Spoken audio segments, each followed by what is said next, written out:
Hello, hello, hello. Good morning. Thank you so much for joining us right here, Fantasy Life on Sirius XM Fantasy Sports Radio. Happy Thursday, everyone. Kendall, Valenzuela, Adam, Ronis with you for the next couple of hours, getting you ready for your fantasy football drafts and getting you ready for another championship season. We are so excited to be here, Adam. We've got a great show planned out here today, going through more of our favorite later round quarterbacks. We've got ways to spot a potential breakout player. And we've got 3 football games today, preseason, but nonetheless, we love it because we love football. How you doing? How's it going? I'm doing well. I feel like I'm on your time right now, though, but I'll be Oh, fine. You didn't go to, is it early? Feels Yeah, early? it's Oh, early. I'm sorry. I'm sorry. That is not good. I'm Why? feeling great. Well, I'm yeah, feeling because you've great. been up for like 2 hours, 3 hours. You've had your coffee and you're good to go. I am good to go. I've got my Folgers. It's a little bit strong today. You didn't sleep well? No, not at Weren't? all. No? Oh, I'm sorry. I'm sorry. It's because you're too excited for the games? I don't know what it is, but I definitely couldn't sleep that well. Oh, It happens dang. from time to time.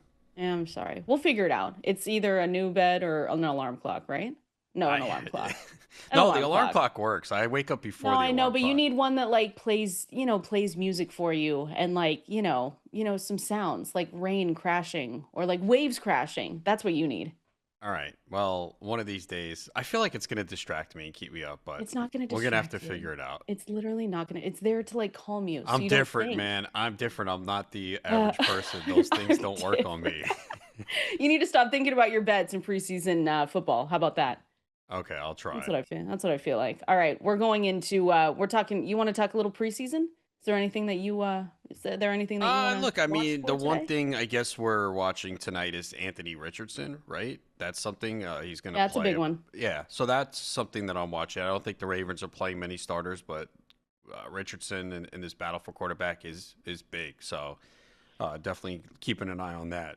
Yeah, just in case people don't know, again, we've got 3 games tonight, which we are super excited about because there are some things, Adam, that we can watch and take away from some of these games. So the Indianapolis Colts are playing against the Baltimore Ravens, and that's the first game tonight. Then you've got the Cincinnati Bengals going up against the Philadelphia Eagles, and then our Seattle Seahawks, Adam, or mine, yours sometimes, yours when you Well, you're want. saying I need a new team, right? I got you. Well, I see where you've you come from. said you needed a new team, and I'm just giving you the option. This might not be the year that you want to start being a Seattle Seahawks fan, but it's going to be fine. The Las Vegas Raiders are playing in Seattle tonight at 10 p.m. Eastern, by the way. Like I told you before we started, a little Pac-12 after dark action right here. But if you want to stay up till 10 p.m. Eastern for all you East Coast folks, you can do it, and you can watch the Seattle Seahawks Las Vegas Raiders while you're at it. That's a late. That's a late game. No, it's not. Stop. What? 10 p.m. No one. Eastern. That's like prime. I love that. No, this is why we could never I could never come to the East. I'd be like, well, Adam, just give me give me the recap. Hopefully I can watch everything and all the highlights. And then it's So not the you'd same. never see any Mariners game if No, you I were on the would East Coast. no, I lived in Cincinnati for a little time and it was so it was so difficult to stay up and watch So not you've only football games always but gone to baseball bed very games. early since you were young? It's not early, Adam. I'm just not watching a game at 11:30 at night. That's late. Well, that's the middle of the game. It doesn't No, start 11:30 at I night. know, but I can't do it. That's just too late. Okay, I usually Normal people cannot don't go to sleep. bed at 2 in the morning. I usually cannot go to sleep until every baseball game is complete. Yeah, you've got a problem. You need a vacation, actually. Maybe it's a All vacation right, that is needed. I'll All take right, one next not week. Does right that now. work? No, No? not right now, but maybe later we can figure that one out. Okay. So, anyways, the 3 games tonight, like I said, Indianapolis Colts, Baltimore Ravens. Really, like you said, for the Colts, it's Anthony Richardson, Daniel Jones, and so we're really keeping an eye on Anthony Richardson in this one. I know we mentioned a couple days ago, maybe a little bit, keep an eye on. We've been hearing some things about Keaton Mitchell. Not that we're saying, hey, Derrick Henry is still the king, and we haven't been talking very much about handcuff running backs for him, but just in case, see how Keaton Mitchell looks out there because he did flash that explosiveness 2023 in his rookie year, and then he tore his ACL. And so if he has, a little bit of a comeback, a little bit of a good game here, he could be someone that not to draft, but maybe someone if it ever needs to happen to pick up off waivers, that could be interesting. Yeah, I think that's what a lot too. Some of these deeper players that might not be players who are drafting, just guys to take note of. That's what you're kind of looking for in the preseason, because we know a lot of the starters will not play a significant amount of time, position battles. So those are some Yeah. of the things we're looking for. I think But Taj Brooks for Cincy might yeah, be one if we're watching that one. Philadelphia doesn't have and they much, are and yeah, then and they are going to play the starters a little bit. They said. yeah, they are. Yeah, I think, and we'll see that. Well, because the Bengals, right? They need to. They need any any chance that they can feel like they're getting their first two games out of the way, so that they don't have these slow starts. That'll probably help them. And then, actually, for the Seahawks, I'm excited about this one, not just because I'm a Seahawks fan, but I do want to see a little bit more of Elijah Arroyo if he gets Hmm. time out there. I want to see a little. Torrey Horton has been someone that's been talked about a lot recently, especially in these last like 5 or so days. So they've got eyes on them, and so I'm kind of excited to see him because this again isn't the deepest wide receiver room in the NFL. It's JSN. They went out and got Cooper Kupp. You have, yes, Marquez Valdez Scantling on this team, but I think there is some room for guys to really step up, especially these rookies like Torrey Horton, like Elijah Arroyo. So I'm excited for them, and then we'll get to see a little bit of Jalen Milroe, who hopefully we don't see during the 2025 season. But if Sam Darnold were to go down, he would be the next guy up. Yeah, it would be really intriguing in super flex leagues. I'm I assuming I'm know. trying to remember. No, he was not drafted in these super flex He league drafts that shouldn't. I did. Well, I No, you know how some people are. you They'll yeah, I take was gonna that say extra actually, quarterback.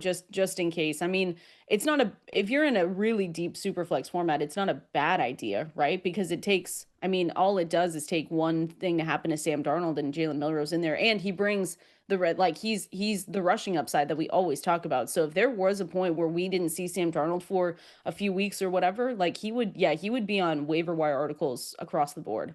He'd be the star. Yeah, but definitely those two rookies for Mhm. Seattle worth watching. They're both getting a lot of buzz. I mean, Torrey Horton, you hear it all the time, every day. I know people are like the next late Puka Nakua. Remember those Well, days?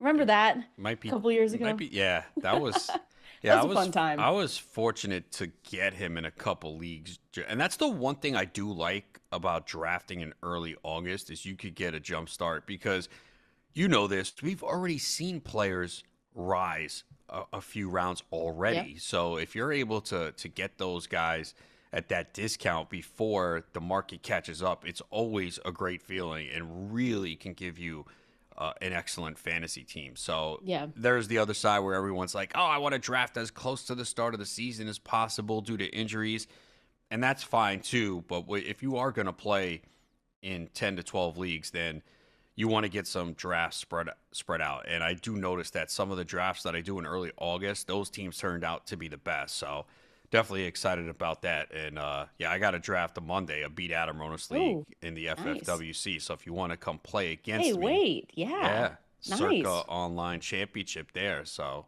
Oh, cool. Can you tweet out a playffwc.com. Yeah, I link? tweeted it out Maybe. yesterday. I'll Oh, tweet okay, it out cool. again.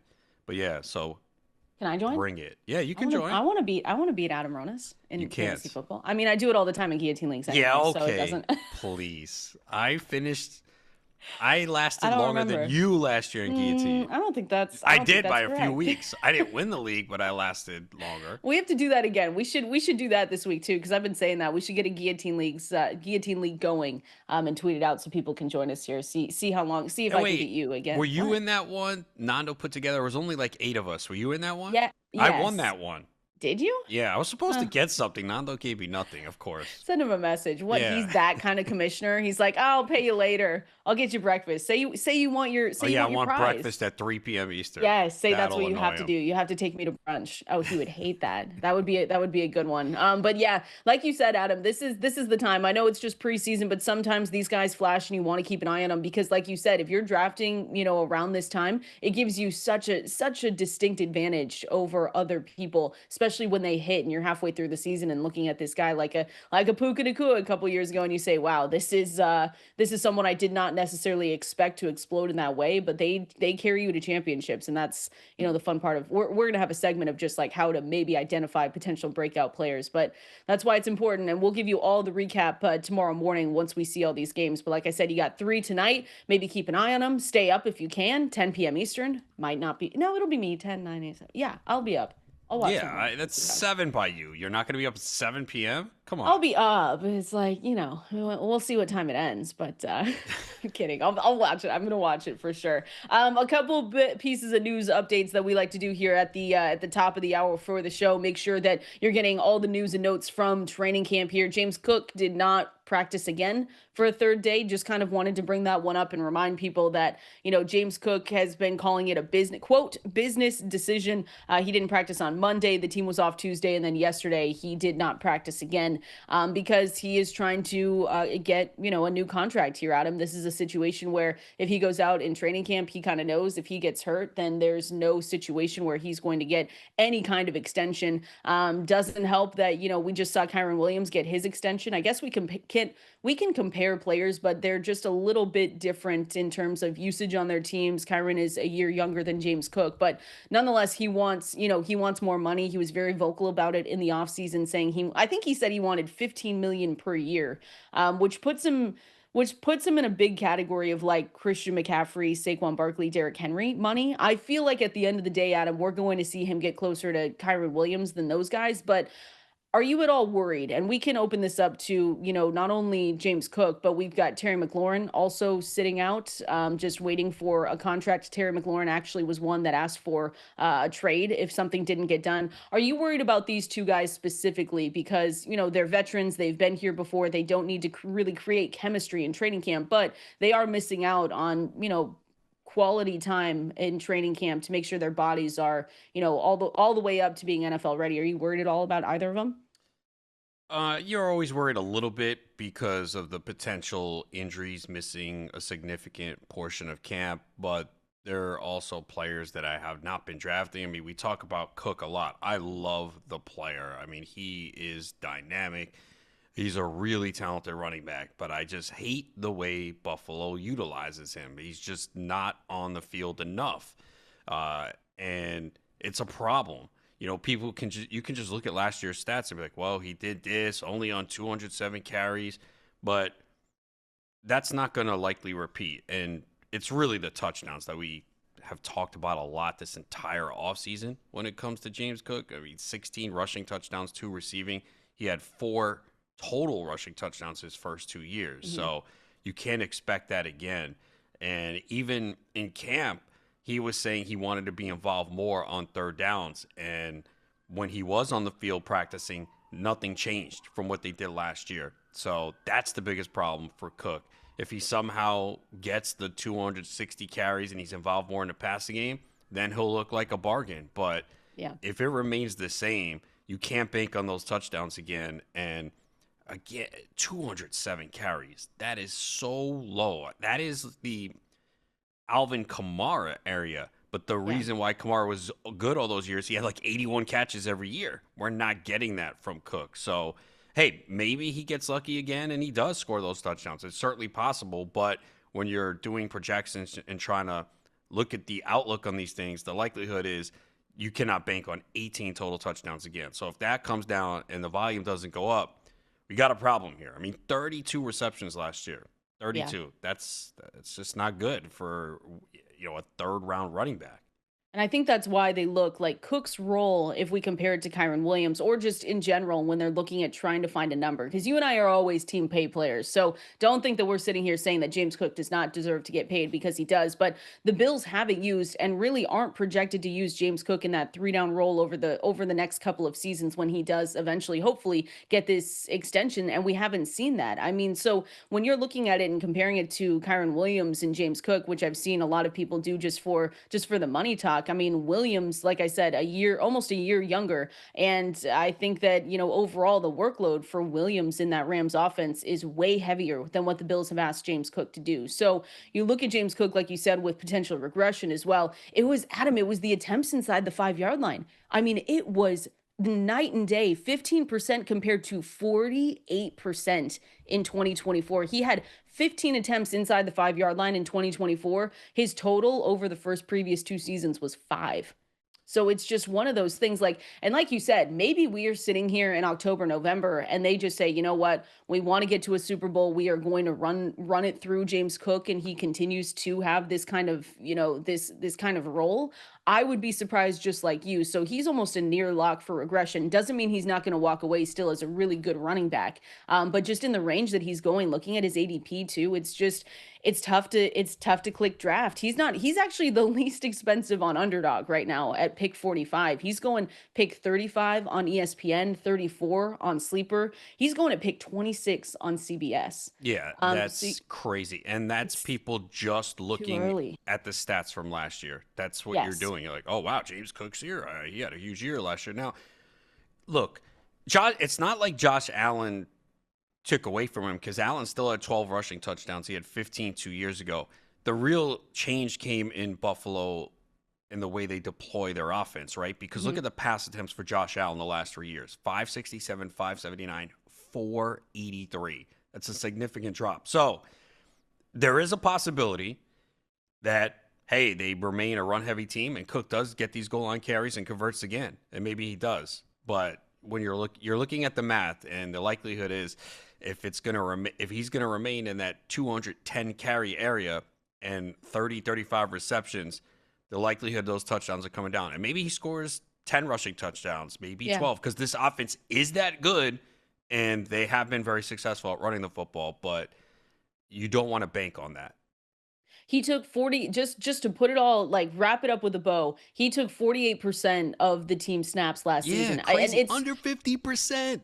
to be able to have that kind of what 16 touchdowns on the ground with 48% of the snaps is just nuts. But there is a world, Adam, and we're saying it right now out loud. If he were to ever get 60 to 65% of the snaps, then yes, he gives you what he would give you, top 5 running back upside. But it hasn't been there like that. So that's why we are just a little bit more cautious. Again, the projections don't mean, even if we look at it, Dwayne McFarland and Matthew Friedman do a great job of making sure that their projections take into account, a couple of games missed for a few running backs, same with the quarterback here and there.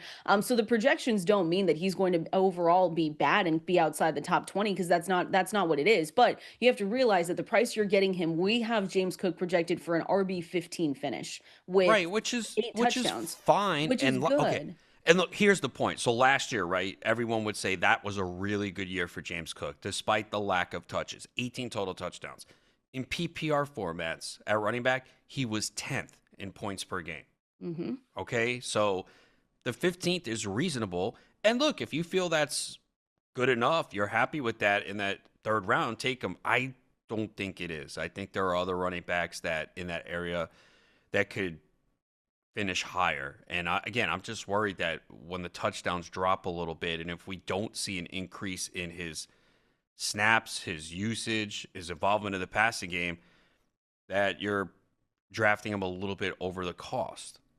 Yeah, no, I agree with you. Like you said, that there's other guys that we like in that range that could provide, especially when we're talking about regression, just a little bit better outcome in the production for 2025 in fantasy football. I mean, Kenneth Walker's going after him, and we've talked about how much, minus the injuries, that we've Yeah, we've liked Kenneth I have Walker. him higher. And I understand people Yeah. are going to have trepidation with Walker because he has missed, I think it's 10 games over the last 3 years and last year as well. But again, it's a great fit for the offense.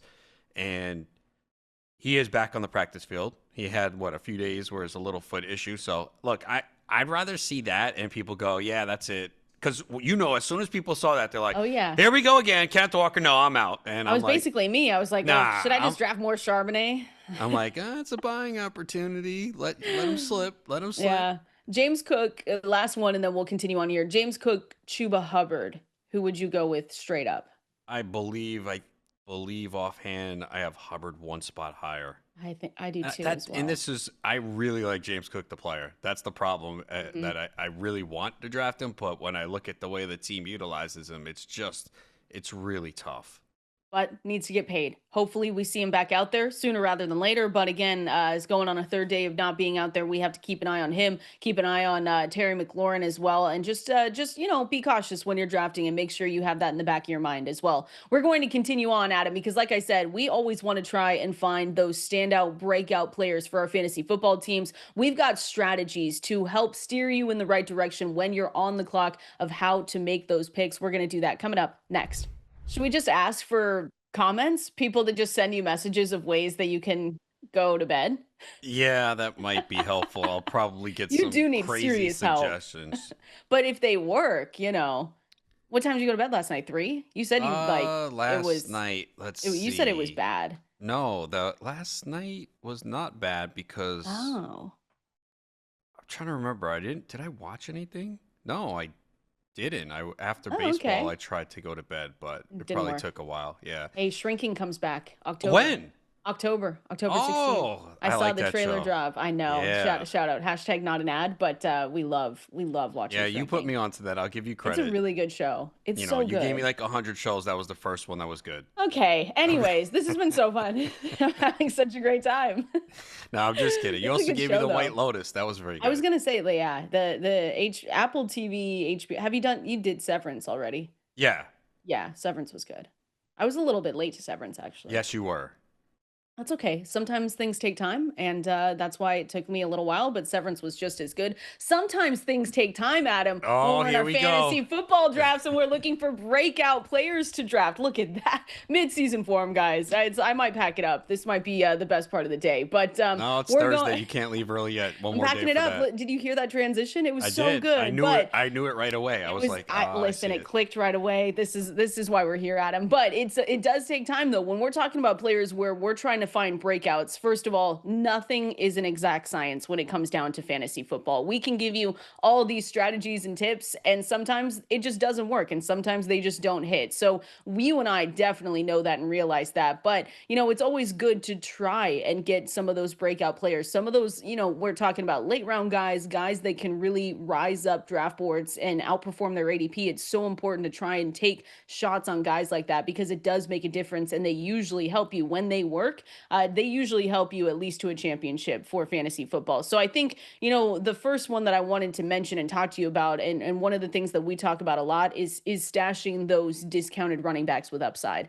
I think that's, one of the things you and I talk about a lot on this show is just running backs behind starters who either need an injury, have whatever contract concerns like we've talked about, maybe aren't in training camp right now. I think that's obviously one of the ones where it's a lot easier to hit on those late round running backs than it is to try and find wide receivers down depth charts like a Puka Nakua. We had conversations last season. Hey, who's this year's Puka? And maybe it's just like maybe there isn't one.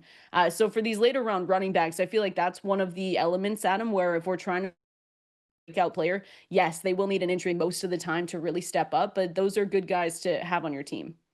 Yeah, and I've always said I want as many of those running backs in the last few rounds as possible in case there is an injury and they get an opportunity to be the primary ball carrier. And it's not going to happen. Last year was probably a bad year for it because so many of the running backs stayed healthy, but it can't deter you from doing the same thing this year. So, yeah, a lot of those late round running backs are good stashes that you put on your bench, and maybe an injury occurs during August, maybe early September, and then all of a sudden they get a big role in their offense. And that's usually what happens with running backs. It's a change in volume. We know volume is Yeah. so important for these running backs, and a lot of them are very talented, but they have a primary starter in front of them that's going to get the bulk of the touches.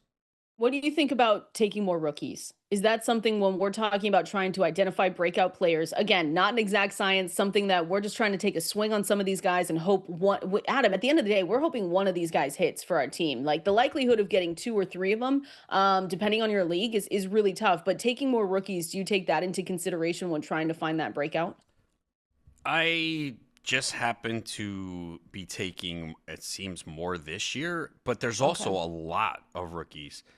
I look at some of my drafts. I'm like, wow, I have a lot of rookies. Even in the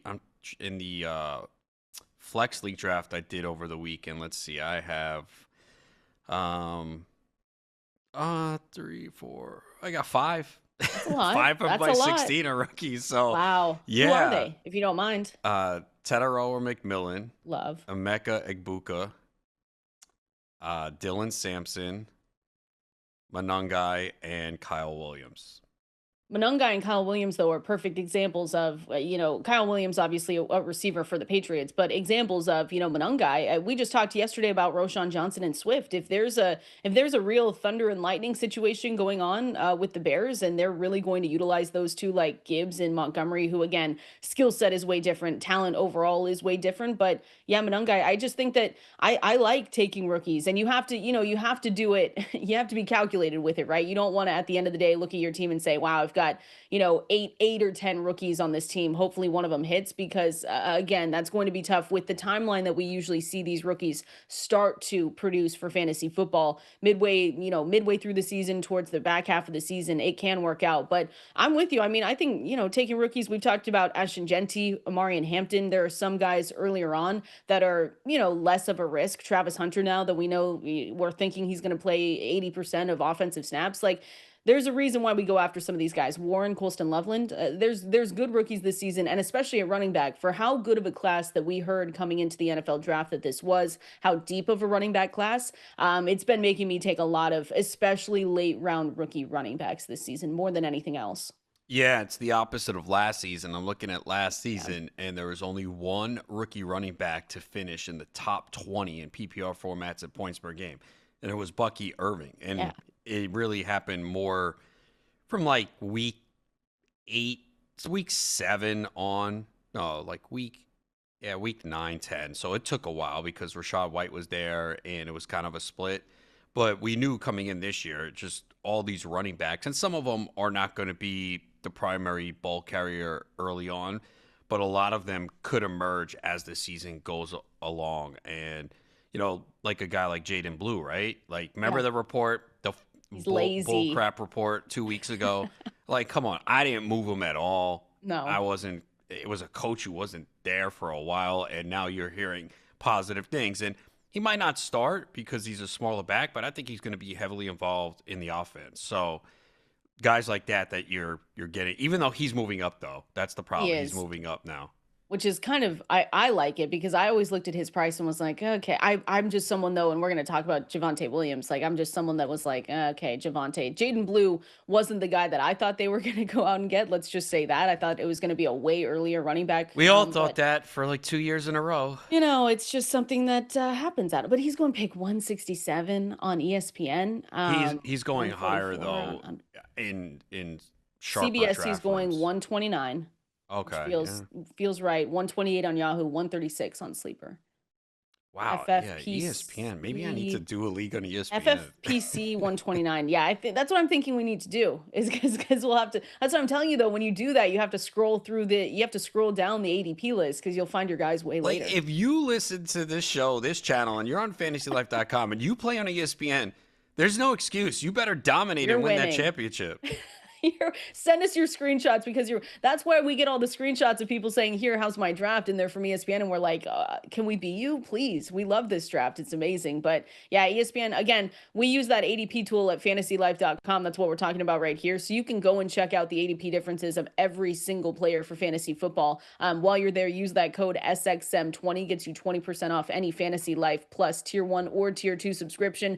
I think one of the last big things here, when we're talking about finding breakout players, finding guys that can help lead your team to a championship, Adam, because we've talked about, stashing rookies, going for those later round running back picks, all of that stuff. But at the end of the day, you do not want to ignore the wide receivers or the young guys that, finished well last season. The Athletic put out a great article about this, so make sure you go and check that out. But I mean, receivers that we saw finished strong last season, the likelihood, usually, the Brian Thomas Juniors, the Malik Neighbors, you don't have to question it. So it's one of those things where we can look back at history and see the guys, the wide receivers, especially taken in the top, the first 2 rounds, usually are ones that, they're usually pretty solid. So the Lad McConkeys, like I said, Malik Neighbor, Brian Thomas, those guys are in the, close or in the first round for a reason. And those guys are hopefully going to be able to give you that same kind of production again. Yeah, especially once you see them adjust to the NFL and have that strong finish and become the primary target on their team, draw that attention from the top players on the opposing defense, and still be able to thrive. The name that immediately came to mind for me was Jalen McMillan, but we all Mm, know there's it's a tough. little bit of an issue there right now. I feel is he just going to be he is, huh? Just gonna be pushed to The- the side with Emeka well, Egbuka, you so think? yeah, oh yeah, Egbuka Yeah. for sure. I mean, he was a first round pick. Baker Mayfield has nothing but praise every day you hear. And some guys coming to the league, they're just ready, and that's what you're seeing with Egbuka. But I know we'll get to it maybe later. But Chris Godwin, there is the chance that he's not ready for the beginning of the season. They employ a lot of 3 wide receiver sets, so you could see McMillan have some value early on in the season. Like he's one of those. He's like a good. If you draft a Jordan Addison, Rashee Rice, he might be the guy that can help fill it. That's if Godwin misses time. Hmm. Egbuka too.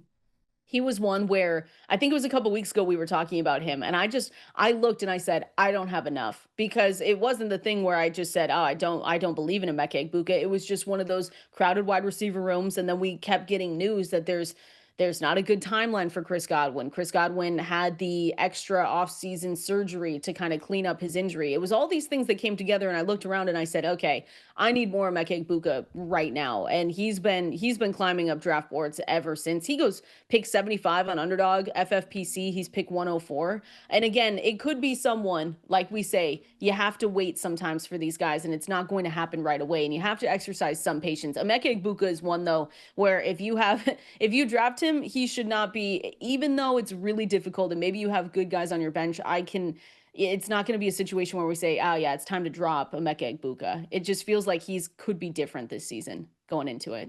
Yeah, so this is a case where I have ignored ADP, and I don't know how other people in the draft room feel. I've been aggressive on him. I've taken him sixth, seventh round. Wow. Yeah, I like that, though. Go get yeah, your guys. because I just don't know. You sit there. Oh, because yeah, I did when we did it live. Someone looked at me and they said, "Yeah, I was trying to tell my partner to take Egbuka. He said you can wait another round and we can get him." And then I took, No. and that's exactly why I knew it. And we talked about how when you're in a draft and the receivers are going fast, there's that drop off. And for Oh, yeah. me, I say, yeah, I'm gonna take him at this point. So yeah, I mean, is there some risk? Sure, because as good as he looks in training camp and all the talk, he could start off slowly the first few weeks. But I'm trusting the talent. Uh, I am a little worried about Chris Godwin at the start of the season and just the way that offense has produced the last couple of years. Yeah. I think he's in a good spot. Yeah, I want him to be one of my most drafted wide receivers by the time week 1 comes, and I'm really gonna try and make my way. But like you What said, happens if the sometimes price goes higher? Like but that's right now, so you're taking him in round 6, 7? Is that what you said? Like I did that's take him in. I think it was the sixth in the flex league, and I think the seventh in the Sirius XM host league on Tuesday. the only place he's really wildly expensive is on Underdog, and that's the 7th round. And So that's it's because receivers get pushed up there. yeah, and other platforms I think are going to catch up, but it's still going to take a while. If we're talking about a Emeka Egbuka who's going pick 75, and that's the 7th round on Underdog, and he's going pick 128 over on ESPN, 113 on Sleeper, hasn't caught up quite yet. So I'm good paying that price, like you said, 6th, 7th round. Yeah, well, I'm I wish I comfortable could with have that. paid the 113 price, but Yeah, I you got to knew get that. over there, get some drafts done. Well, we did it on both drafts I did on Sleeper. And I just, like I said, I go by my rankings. I don't really care about the ADP. And Yeah, with a player like that, you also have to know the room you're in. And I knew, I'm like, you want to push it, but I was like, look, I'm not going to play any games here. He's the highest ranked player on my board right now. And yeah, the ADP is lower, but, and like I said, I heard someone told me like, hey, I was going to wait another round. So I knew at that point, all right, I made the right decision. And that's what you have to worry about too. With a player like him who's getting so much attention right now, yeah. and you don't want to like go crazy for him. I wasn't going to take him in the fifth round, but with all the receivers that were remaining on the board, he was my highest guy, and I said, "All right, I don't care what the ADP is. I'm not going to play around here." I'm in a stacked. It's called the Stacked League, which you guys can go and follow. I've retweeted some of it. We're doing a follow on Reddit, and it is stacked. There are good people in here. Maybe I can try and get him on this turn. Of course. What draft pick did I get? 10 or 10. 9? What Yeah, you 9, you which don't is like fine. 9 or 10 this year? I actually do. I I'm more closer. I'm liking 6. Usually I like 4. But I just don't usually get, I don't usually get the first 4 picks this season. It's happening again, Adam. I've just always been in the back. So I want to, try and differentiate some of the picks that I have. But I took Puka at 9. I told you it was a Well, that little, was that before was before we got the we knew Stafford had somewhat of a back issue, but something, this was but before the epidural. this was over the weekend. Yeah, the Yeah. epidural, the lower. So I went zero RB because it's 3 receivers, 1 flex, and then 2 running back, 1 quarterback. So Puka, Drake, T Higgins went out and got Chuba, RJ Harvey, Sam Laporta. Maybe I can come back around with a Emeka Egbuka. That'd be kind of fun. If anyone's listening right now and they're in that league, no, you didn't hear that. But that's where he's going. 113 on sleeper is one of those things where you have to scroll to find him. It's good stuff. Yes. So I said I'm not gonna play that. I'm just gonna take him. So Yeah, why not? Why not? I like it. and I But think just yeah, I yeah. think in one of the leagues too, the flex draft, you can start there's 3 flex spots. So he's actually gonna be in my starting lineup to begin the season. Nice. I'm not Yeah, I mad think he about was that. my wide receiver 6 though. Because I went And he's oh, Bijan okay. Robinson and 6 Yeah, straight yeah, yeah. receivers. Nice. I like that. It's my kind of draft. That is the hero RB approach if we've ever seen one. Yes. That's how you do it. Anchor RB, hero RB, however we've said those strategies. Just look at Adam Ronis's draft, and that is how you do it. Because you anchor your team with one running back like Bijan. What pick did you have then? 3? 3, yeah. Wow. I'm Yeah, surprised that so Bijan was there for you. I had 3 in that league and then 5 in the Sirius XM host league. So I'll be Nice. getting the early picks, I unlike you. like that. Unlike, yeah, maybe we can switch off here because I would love to Maybe. take some Bijan Robinson, maybe a Maybe Jamar in the Chase. GST you get 3 and I get 10. We'll I just see. don't want to be next to you because that's just going to be really annoying. Well, I just no, don't it'll want to be more draft near annoying for you. me because you will take picks to spite me. Like, oh, I know Well, Adam yeah, likes it. now I know Emeka you. Egbuka, you see, I'm going to move Nah, him up the ranks. I moved him down. There was a Oh, bad report today. okay. Got it. He's not out there. We're going to continue on, though. Those were some ways to identify breakout players in your fantasy football drafts. We're continuing to go through more strategy talk for your drafts. We're going to go through our favorite late round quarterbacks. Got more names for you coming up next. Kendall Valenzuela, Adam Ronis with you right here on Fantasy Live, getting you ready for those drafts and to dominate those leagues this season. Walking away with championships. That's the expectation we have for every single one of you and ourselves. And we're going to hopefully get you there and get you to do that, starting with some quarterbacks that we like. Later round, this one, I will say, caveat here, Caleb Williams is no longer this later round quarterback. I'll say that, but he is one that I still just want to talk about because he feels like a polarizing player when you talk to some people and they say, "Yeah, I'm all in. They've got Ben Johnson over there. They did enough this offseason to upgrade the offensive line to get more weapons for Caleb Williams." It almost feels like a situation, Adam, where Caleb Williams has no excuse to not succeed. If it doesn't work well, usually most of the time now it's going to be pointed back at him. So when you look at Caleb Williams, just from a fantasy football perspective, from the range of quarterbacks that he's going, is he someone, I don't want to use the word targeting, but if he's there for you, is he someone that you're saying, all right, he's got, the upside that I like. He's someone that's going a little bit later than the Kyler Murrays of the world, Baker Mayfield, Patrick Mahomes. Again, he's still, he's like right outside, I think, consensus ADPs, right at QB 12 right now. So is he someone that you're okay and comfortable with having on your fantasy teams this season? Yeah, I am, and it's usually pairing him with someone else. But again, the situation is set up for him to thrive, and it might take some time. You're hearing some reports where he looks bad, but I don't worry about these training camp practices. They're working on things. It's a new offense. It might take some time. It might be a slow start to the season. So I'm not going to let those things affect the way I view him because, again, all the talent is there around him. And I'm sure they're challenging him in practice, too, making things Yeah. difficult. That's what they do in practice. And sometimes they work on specific things and say, okay, we want you to do this here. And people take it out of context. They see these videos, and sometimes we get faulty reports too. You got to be so careful nowadays. You really have to dig deep. People just kind of read a headline and, oh, that's it. I believe it. And there's so much false information out there. So Yeah. I'm not worried about it. Again, it could take time. It could be a slow start, but I'm interested. He's not someone I'm like, oh, I'm out. He's in that bucket of quarterbacks in that range where Uh, if I have enough roster space, I'll take two of those guys. Same here. And I like how you said that you take him and then add someone else. It's not this other situation. Again, depending on what your draft looks like, how many how many bench spots you have where we're talking about, a Joe Burrow, Lamar Jackson, usually we're comfortable with just taking them and not having to go back. But with some of these other guys, we talked about Justin Fields yesterday is one where we say, all right, let me just potentially add another quarterback here at the back half towards the end of the draft. But yeah, for Caleb Williams, their offensive line, by the way, is now ranked fourth by PFF.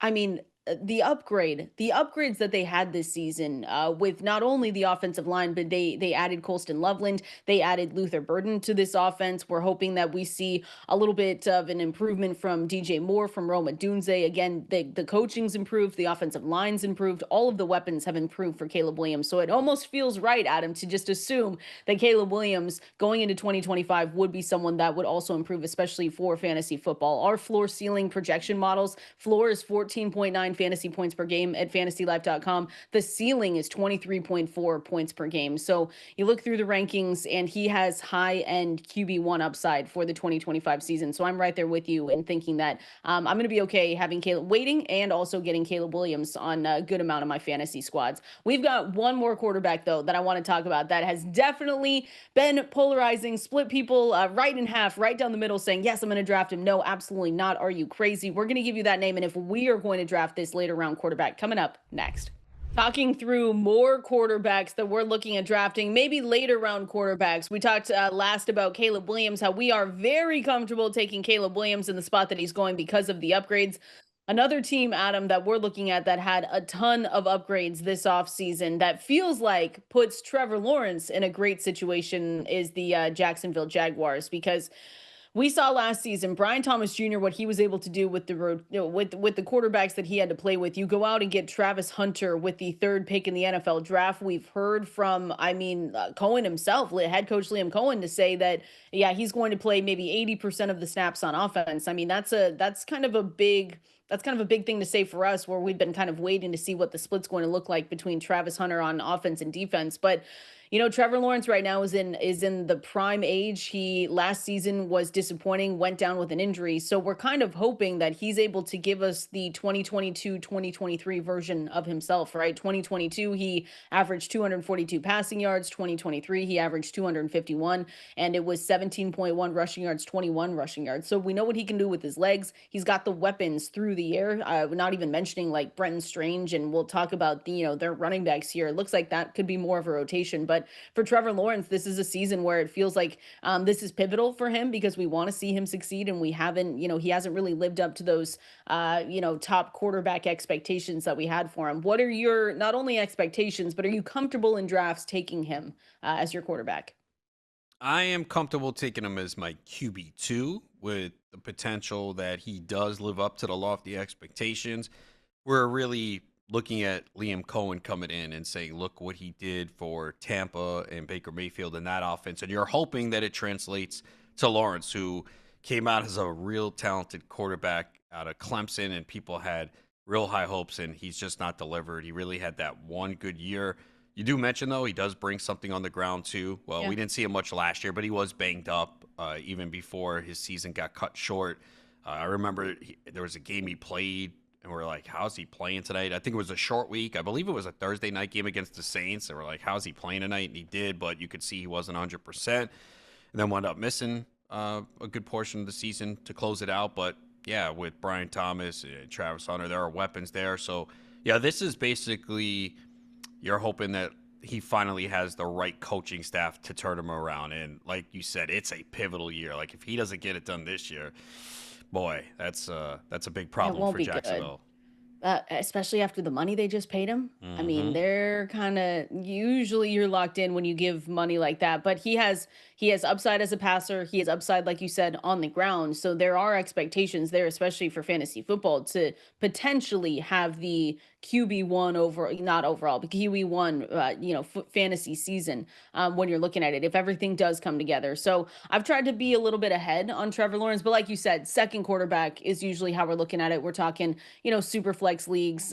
This is one where, yeah, again, I'm comfortable with it. I'm excited. Brian Thomas Jr. I have really high up in my ranks, and And Travis Hunter, like I said, we got word that, maybe he plays 80% of the offensive snaps. We'll see if that actually comes true, Adam, but he's got everything there for him. Could be, hopefully it's exciting, because if not, people will be disappointed.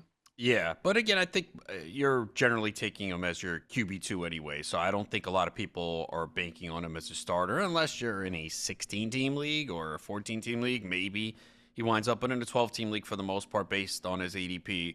You're taking him as that second quarterback, and then if he does emerge and has the breakout season or reaches the potential, then you're happy you have him on the roster.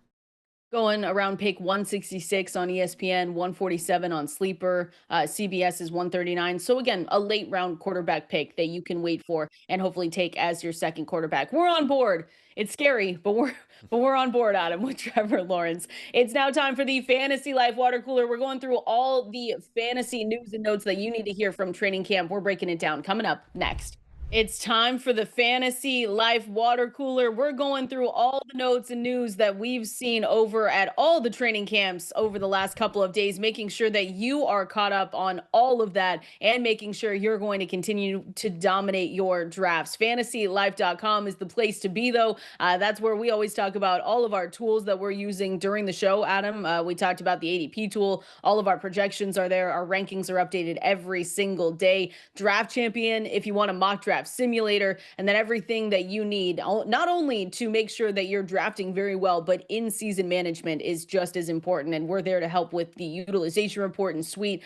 We've got, waiver wire articles and the waiver wire tools. So make sure you head over there to fantasylife.com. Make sure you use that promo code SXM20, SXM20 gets you 20% off any Fantasy Life tier 1 or tier 2 subscription over there. And it's just, I'm biased, but the upgrades that we did over the offseason have been amazing. So make sure you go and check it out. Adam already tweeted his Beat Adam Ronis League that I'm trying to find, and I will join it. But you did tweet that out. I saw a Yeah, message, a couple Monday, messages about that. August 11th at 9 p.m. Eastern, playffwc.com.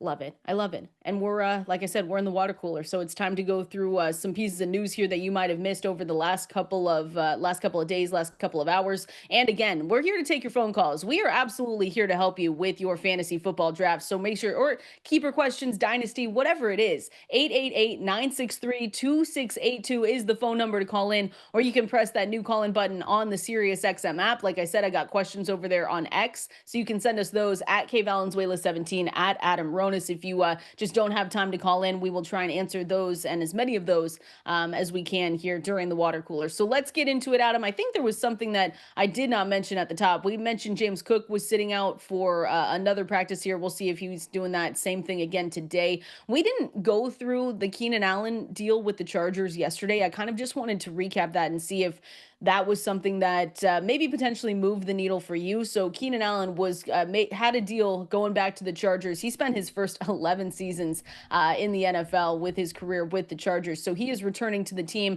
This is all after, Adam, we saw that, Mike Williams to the team, they said that his retirement was a complete surprise. So this was kind of a landing spot where we said, okay, this makes sense for them. What's the fantasy football impact of all of this? Because Keenan Allen, I know this is good for Justin Herbert. This doesn't really affect Ladd McConkey at all. But for guys like Trey Harris, Quentin Johnston, I know Lambert Smith has been getting a lot of love in camp over this last week. It's not a great sign for any of them, really. No, it's not. Like you said, it does help Herbert. I don't think it upgrades him much in terms of rankings, but it gives them that veteran receiver who we know can get open, and he was solid last year. But yeah, I think those that were hoping Trey Harris would be someone that they could draft on their bench and then see if he can emerge in the offense, that makes it a little bit more difficult. Quentin Johnston as well. People might have been taking him late. Yes, there's a lot of drops there, but we also saw some big games last year as well where he was able to score touchdowns. So, yeah, I think it really affects the other guys, especially if they don't open up the passing game. They did pass more than we think, though, in the second half of the season, but it still didn't result in anyone else outside of Ladd McConkey being significant for fantasy. Trey Harris's price too made him like, especially what we he had a bad week, right? Trey Harris did. And then you get, news that Keandre Lambert Smith is doing well in training camp with the first preseason game. But his ADP, I mean, he had an ADP right now of like 108, I want to say, on underdog. But we should probably see him closer to the Jack Beshes of the world if we're talking about drafts in the range that he should be going. Again, Keenan Allen, we're not saying is going to light the world on fire, but for fantasy football, with the guy that really knows this organization, will help. Obviously, this is something that does help Justin Herbert, like we said. You just kind of got to be careful. We always say we want to take those shots on rookies. We had a whole segment about it, Adam, talking about breakout players, and sure, maybe that was Trey Harris to some people, maybe that's Jack Besh, but just being careful on those prices after we see news like this. It's going to take a while for him to move with that ADP. So just, it's always one of those things where you make sure to pay attention with the ADPs and everything like that when you're in those drafts in real time. It's Yeah, difficult. that's why you have to stay up to date on all of this and make sure that you're getting updated rankings because things are changing on a daily basis.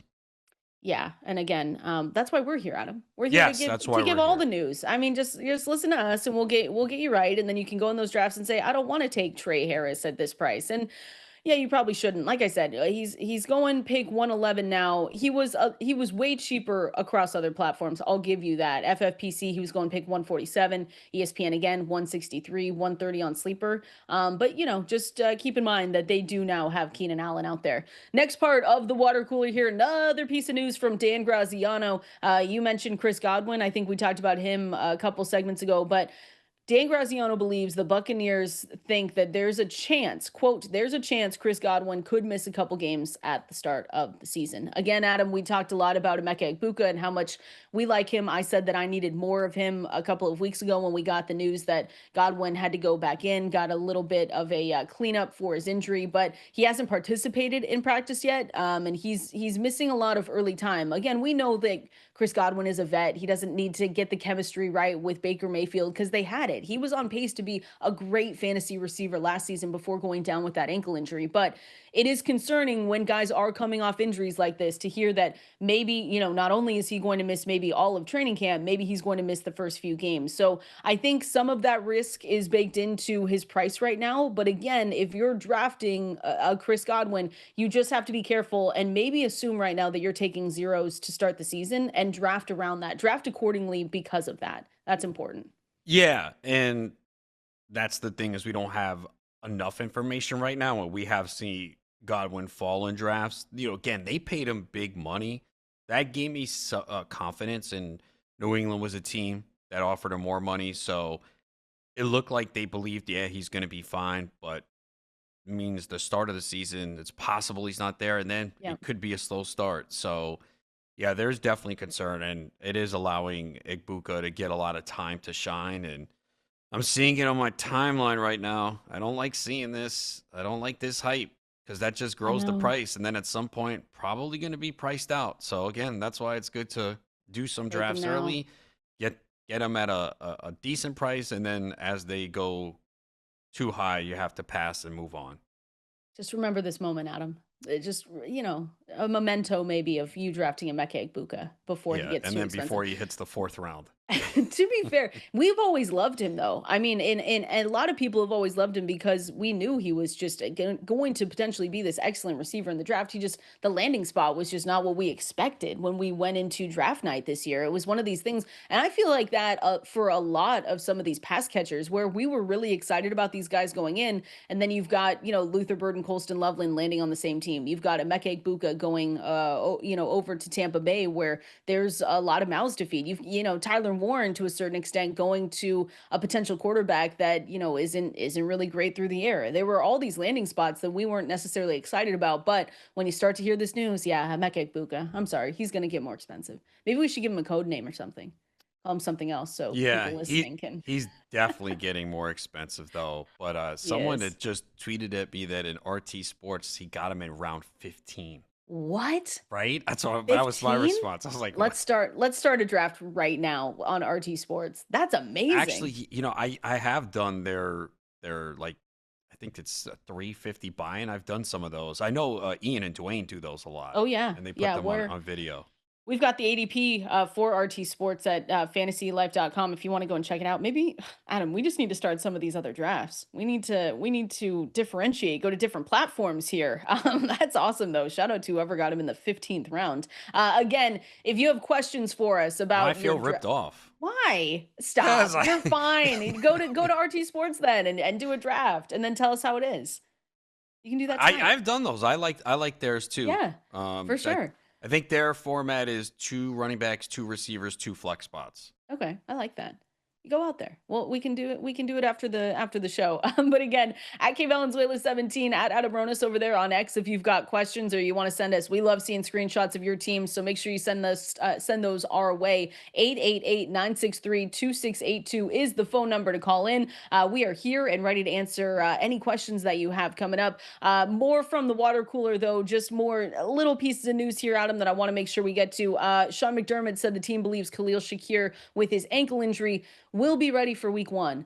But again, not a great situation to see. He was not definitive on some of the answers that he was telling, the media from the medical staff.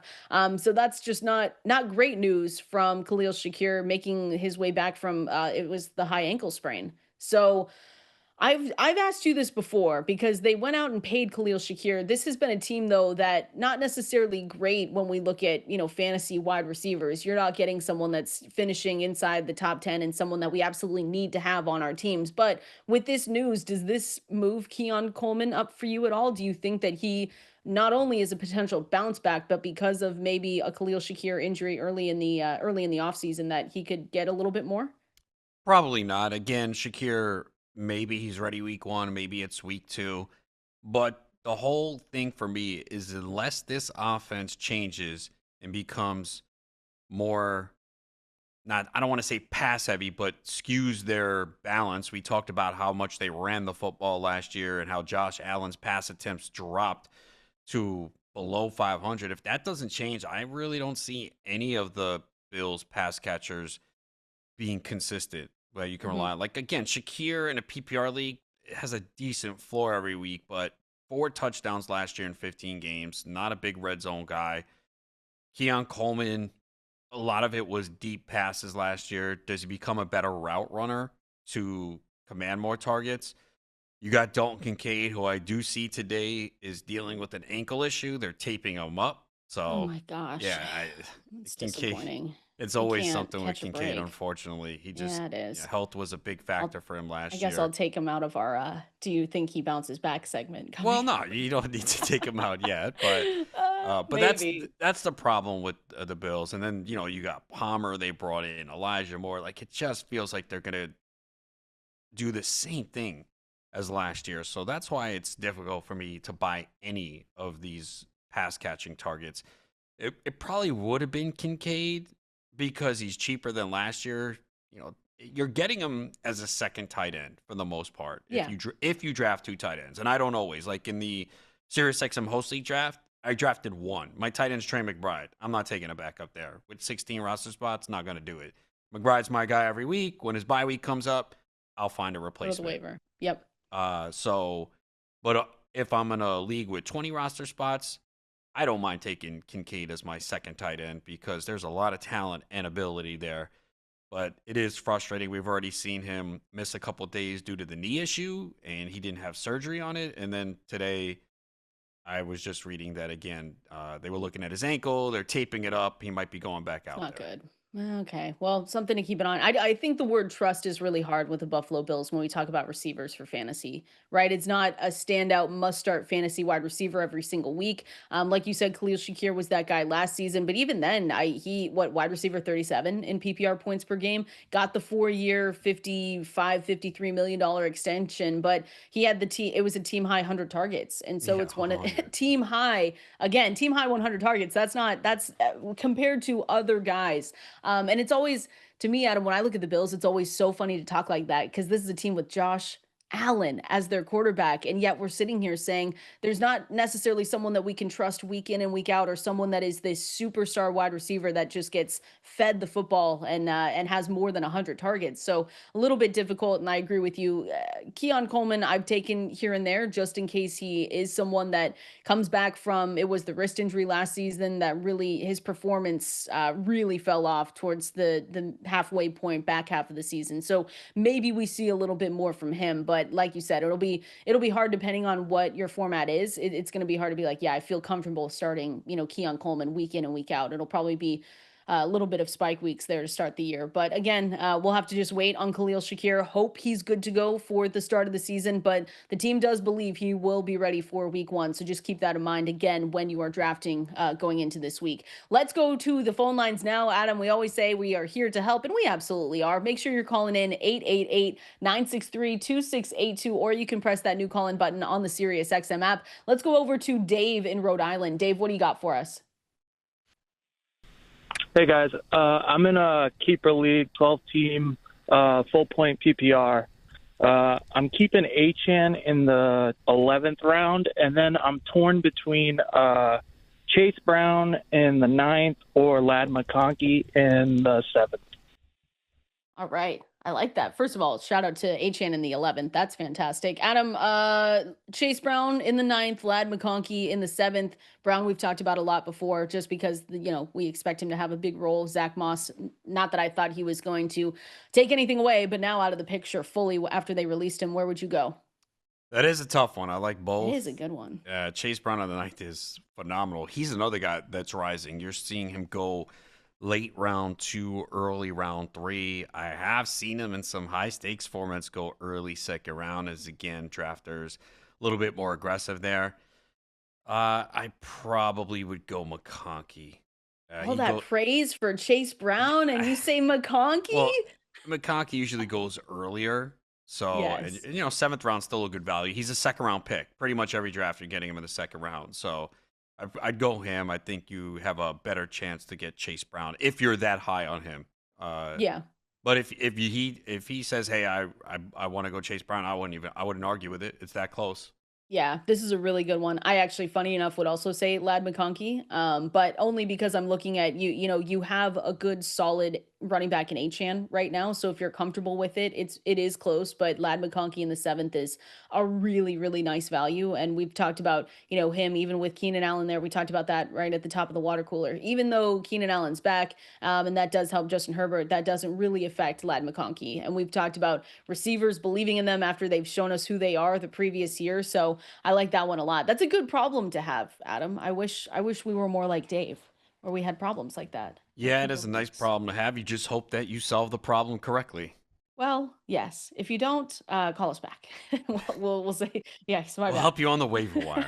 Exactly. We're here to help every step of the way, not just with the questions, but if it doesn't work out, we're here as well. 888-963-2682, or you can press that new call-in button on the Sirius XM app to continue getting us your questions. Again, at Valenzuela17, at Adam Ronis over there on X, on Twitter as well. You can send us your messages there. It's time now, Adam. Players we're avoiding. We actually have not talked about this much. Avoiding at cost, I should say. Players that we look at their prices and we say, he's either too expensive or it's just not worth it. And we like other guys down the depth chart. We're going to go through players we're avoiding at cost right now in drafts coming up next. Kendall, Valenzuela, Adam Ronis with you on this Thursday morning, getting you ready for those drafts, getting you ready for the fantasy season. We've got 3 preseason games tonight. Football is so back and we are ready. Again, fantasylife.com. That's where you can go check out all of those tools that I've been talking about, the ADP tools. We've got the projections. We've got all of our rankings, tiers, everything you need while you're in your drafts. It is just a great reference point if you're able to have your laptops out, unlike Adam, who just writes everything down and has a printer. I don't know who has a printer still. I don't own a printer. I have to go elsewhere to print it out. What do you do? Go to Kinko's? Go to Staples? The local library. Oh, Staples, hi! yeah. Shout out to support the local library. Okay, Yeah. Love that. Not gonna say anything bad about that. But if you don't want to print stuff out, you can go to fantasylife.com. Or if you do, we've got or printable print stuff tiers. out on Fantasy Life. Yeah, printable tiers. Tiers are just you've said it before, but tiers are my favorite way to do it. It just depends. It just depends on what you like. It's all opinion, but we have both. We have overall rankings on the website. We also have them, sectioned out into tiers. So make sure you go over there. Use that promo code too, SXM20. SXM20 gets you 20% off any Fantasy Live Plus tier 1 or tier 2 subscription because we've got the best listeners. I am biased, but I do believe that. We'll continue getting to your phone calls and your questions over there on X as well. But first, Adam, wanted to talk through some players we are avoiding at cost. Not necessarily saying, we hate them. We don't think that they're, talented or anything like that. But sometimes the cost comes into effect. What does Ian Hartitz always says? Don't hate the player, hate the ADP. And that's basically what we're talking about here of guys we just don't necessarily think, or we're drafting them at their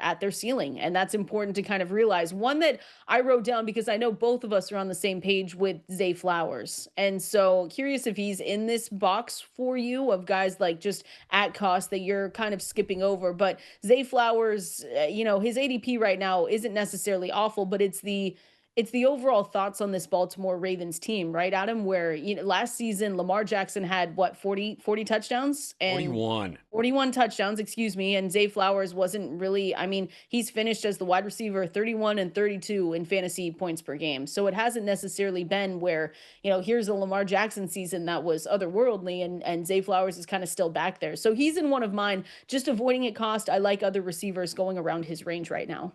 Yeah, I think he's one of the most overvalued players in fantasy because when you break it down and look at the numbers, it doesn't translate to where he is being drafted. And unless he breaks these long touchdowns consistently, I just don't see where he's going to return that value. We know that they're going to run the football a ton. They're going to run the football in the red zone. It's Derrick Henry.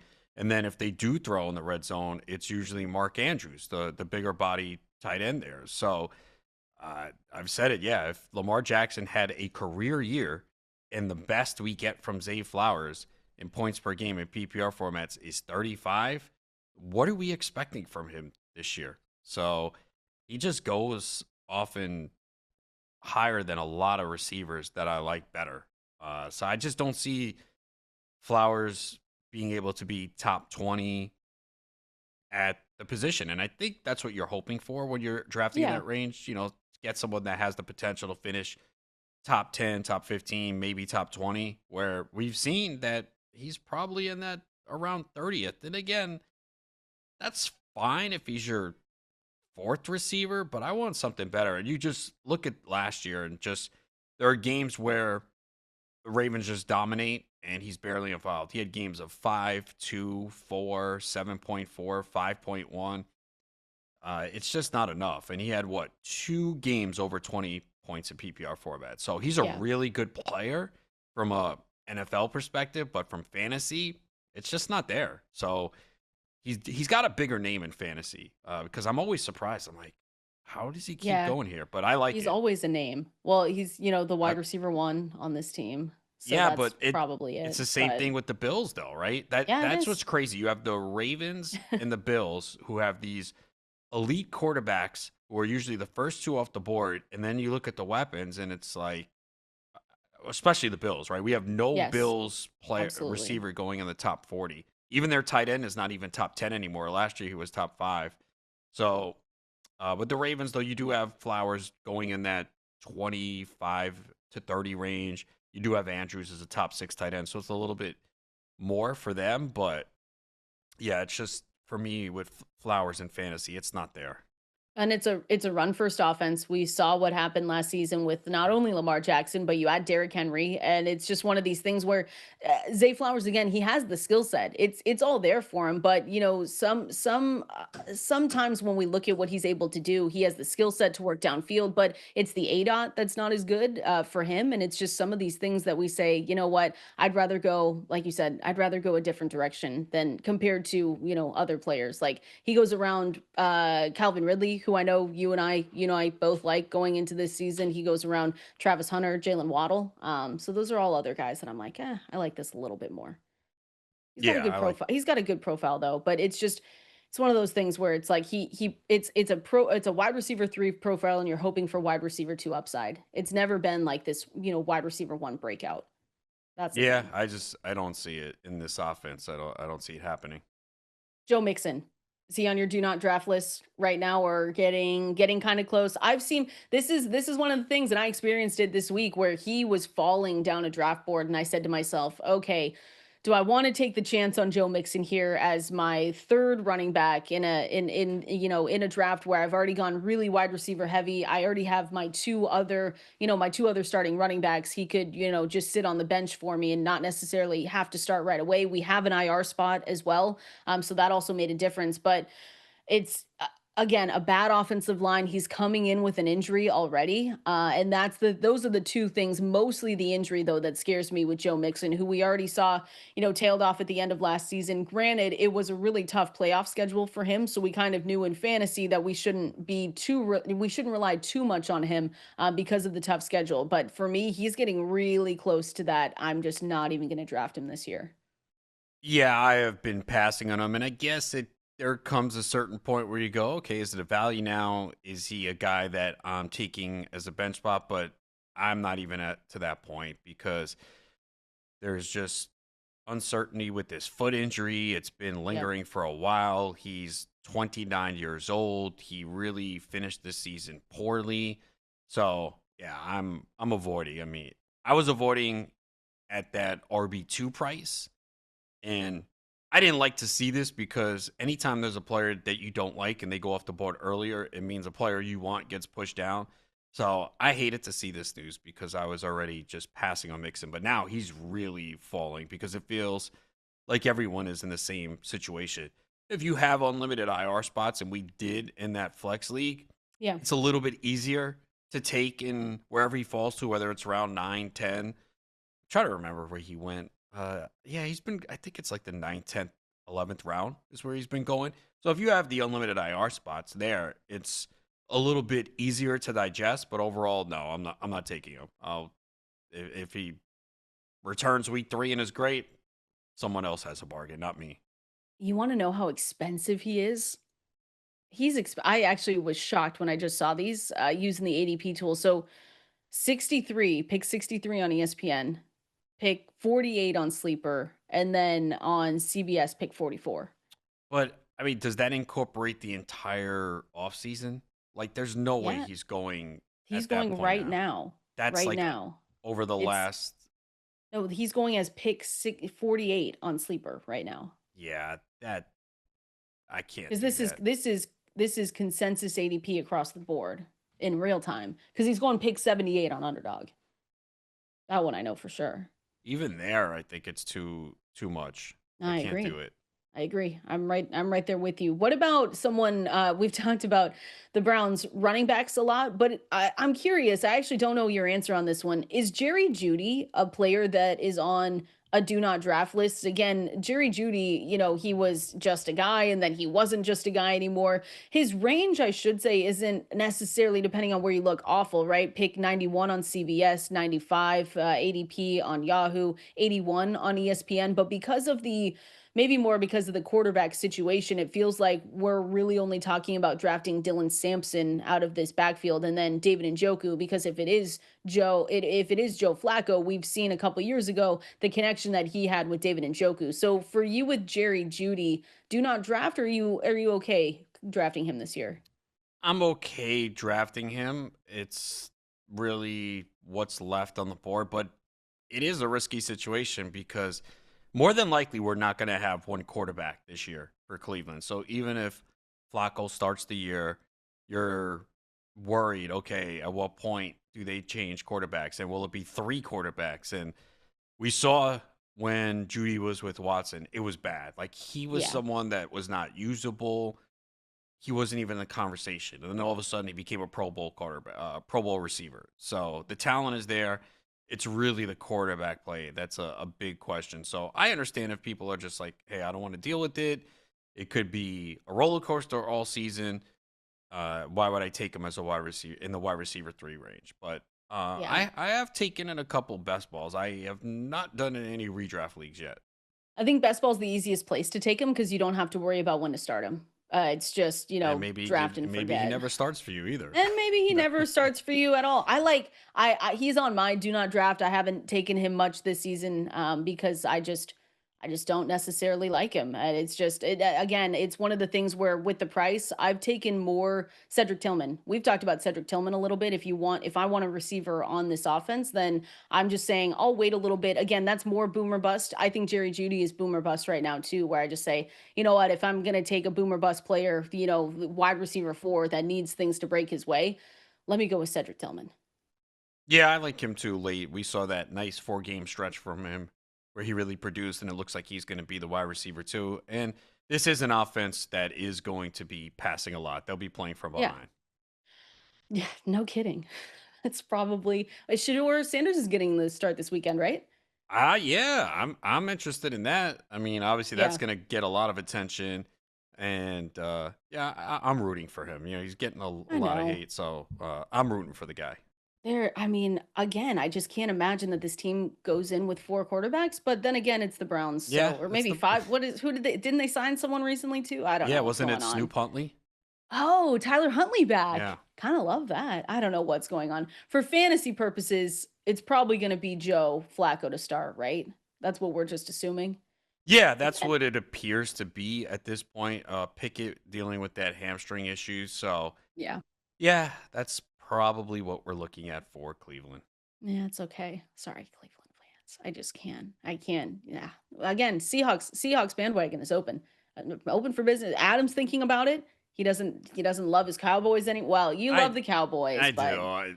I can't leave. I'm a loyal it's been too person. long. It's been pretty bad. But like if I wear like a Cowboy shirt or something, like I went into the store the other day and someone's like, "Yeah, man, Parsons is gone." I'm like, "No, he's not. Come on." They're like, "What's Jerry Was it Jones Ani? thinking?" Was it No, it Ani wasn't. dressed up? No. Okay. He would be more negative if it was him. You'd be mean. Yeah, Yeah. that's true.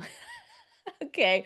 All right. As always, at K Valenzuela 17, at Adam Ronis over there on X. If you want to send us any questions, fantasylife.com to go and check out all of those tools and use that promo code at checkout.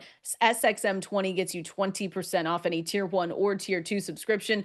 Bounce back players. I took off Dalton Kincaid because obviously maybe Dalton Kincaid isn't the one we talk about, but I've got good players that we need to talk about here. If we expect a bounce back season from them in 2025, we're going to give you those names coming up next.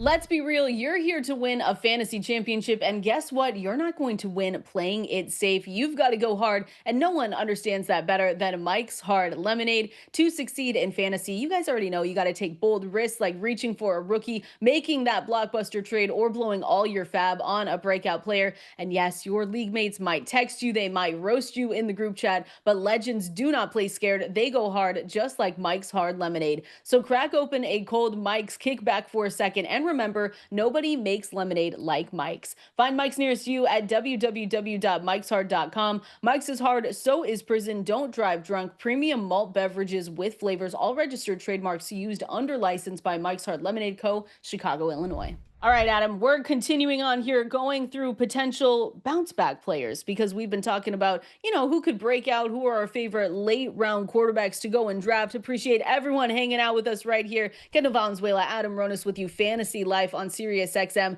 Fantasy Sports Radio. Having a great day because it's fun. We're BFFs talking about fantasy football. What could be better, Adam? Nothing. In the heart of draft season. I don't know if Draft season. how many people have done redraft leagues yet, but it seems like now we're to the point where they're popping up almost all the time. And yes, we mentioned this when we started the show in July. If you are a commissioner and you haven't set your league up, what are you doing? So make sure No. it's all set up. You know how I am with the GST. You're about to get that email because money is due Monday. So Oh, I got you. I'll send it today. I yeah. promise. He's talking to me, guys. No, I'm not. We I'm got not. it. There's 24 people in it. 10 have paid so far. So Okay, I'll be 11 today, right after the show, Adam. I got you. yeah, If you and haven't set up, no one listening to us right now, if you're a commissioner, we have great listeners. No one listening to us you right never now hasn't know. set up their league. Sometimes people are on vacations. It's the summer. They forget. So I just had someone message me, "Hey, when's our draft?" I deleted the email thread. I told him it was last night.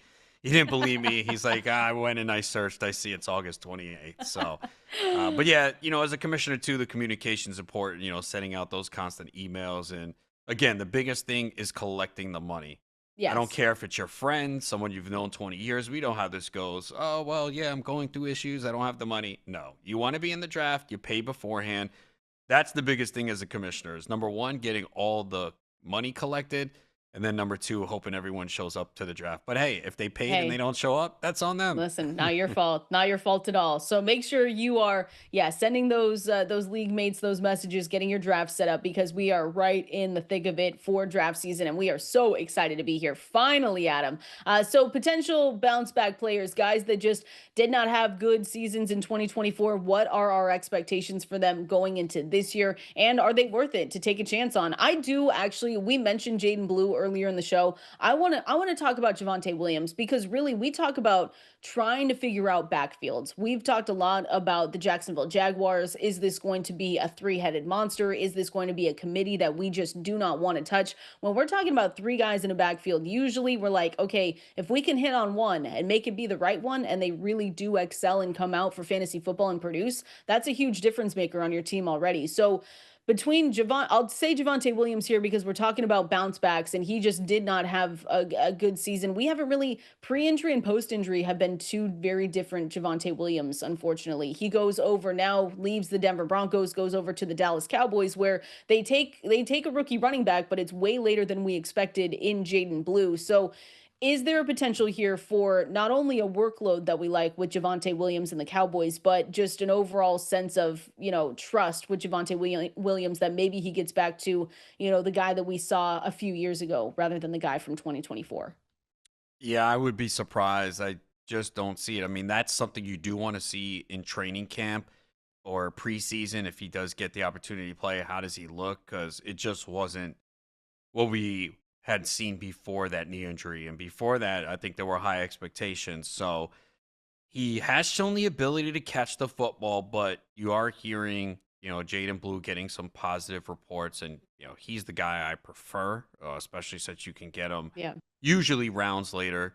And he's got that explosive ability. And I think, he's best in the passing game, too. I don't think he'll be the starting running back. I don't think they're going to give him huge volume between the tackles, but if Blue does have that ability in the pass game, then that cuts down on Javonte Williams' receptions. And then, it could be a split. You have Miles Sanders there too. So, yeah, I haven't drafted Javonte Williams. And as a Cowboys fan, look, I hope it works out. I hope they get something out of the running game.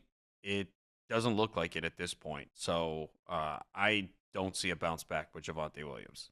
I'm right there with you. I look at the post-injury stats and it's just the yards after contact isn't great. The missed tackles forced per attempt is also not great. And then the 10 plus yard attempts, it's gone down 10% to 9% year over year. It's just one of these things where that's RB3 worthy when we're looking at our stats at fantasylife.com. So again, I hope that we do see some burst and some spark back, but it just feels like if you want to go for someone in this backfield, like you said, Jaden Blue is the cheaper option, and that's probably where I'm going to go. We haven't even mentioned Miles Sanders, but Miles Sanders is there too. I'm not betting on a bounce back this season for Javonte Williams. I feel the same way, but can be swayed because maybe this is more of a Sam Darnold conversation, but I feel the same way, Adam, about Cooper Kupp for the Seattle Seahawks. I know people are going to see Cooper Kupp's name and say, "All right, new team. He's from Washington. This is going to be great." But I do worry about the other part with Cooper Kupp, where the Rams were very comfortable not bringing him back. And usually, when we see that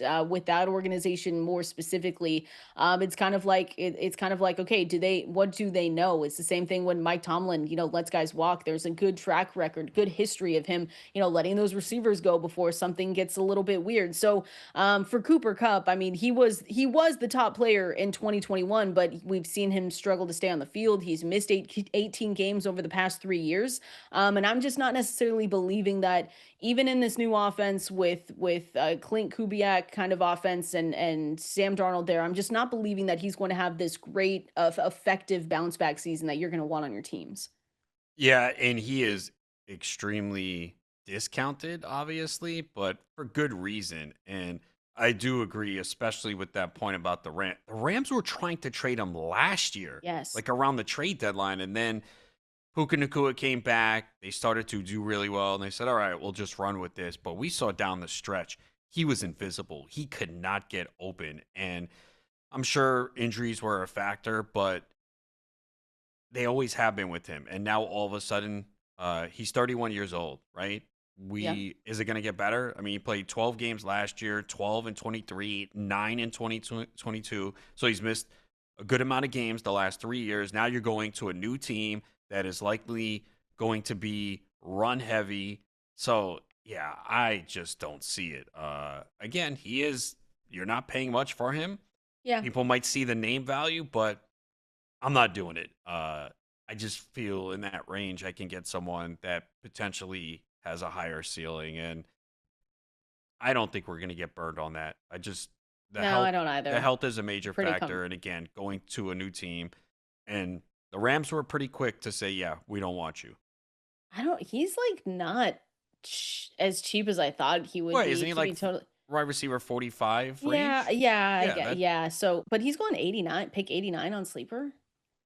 I okay, guess yeah, like in that that's range. yeah. I guess. I thought I'd see him maybe in the low hundreds at this point right now, but I agree. I don't think we're going to be burned by that take, but again, stranger things have happened, but for Cooper Cup especially like you said, it's his age, it's the decline where we talk about if we talk about just the age cliff, we've kind of seen it with him and the injuries unfortunately that have been happening. So yeah, I just don't see the upside with it. I'd like to get other guys around that range if we're talking about other wide receivers. We're going to continue on though. I want to make sure we go through some potential draft strategies from the 101. We've seen questions over on Twitter, over on X, who would you take with the sixth pick? Who would you take, with the 10th? So what should your strategy be if you have the 101 in this year's draft? We're going to talk about that coming up next. Shout out to the White Lotus theme song.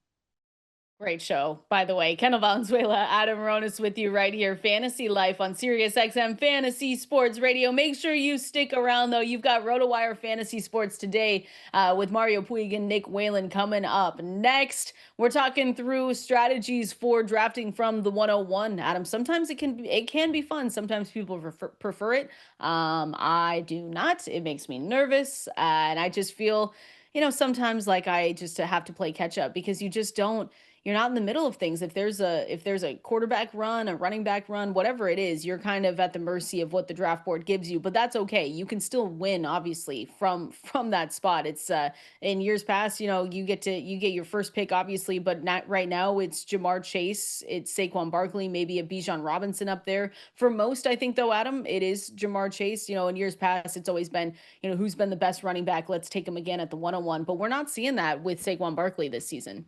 Yeah, it's mostly Jamar Chase in almost every single draft.